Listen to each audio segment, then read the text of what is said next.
এই লোকটা যখনই আইসক্রিম কিনে তখনই না কম দাম দেখে আইসক্রিম কিনে। আজকে আমি সাথে এসেছি, আজকে আমি ছাড়বো, দাঁড়াও ইয়াকে দেখাতে হবে। দেখো তোমরাও ভালো করে দেখে লাও, আমি ভিডিওতে দেখেছি, অনেক ভিডিওতে আইসক্রিম মানেই যে ওটা আইসক্রিম, ওটা আইসক্রিম নয়। দেখো লেখা আছে ফ্রোজেন ডেজার্ট, বুঝতে পারছো? তার মানে ওইটা বলছে তোমার পাম অয়েল দিয়ে তৈরি, ওটা দুধ দিয়ে তৈরি লয় ওইটা আইসক্রিমটা।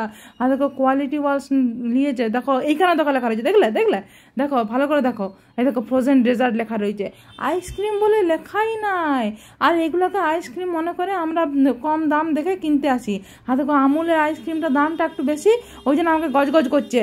গজগজ করলে কি হবে? দেখো এটা দেখো এখানে লেখা আছে, দেখো দেখো কোনখানে যেন লেখা আছে, হ্যাঁ এই দেখো দেখতে পাচ্ছ এখানে লেখা আছে রিয়েল মিল্ক রিয়েল আইসক্রিম। দেখো এইটা দেখে পরে আইসক্রিম কিনবে, তাতে দাম বেশি লেগ গাছে।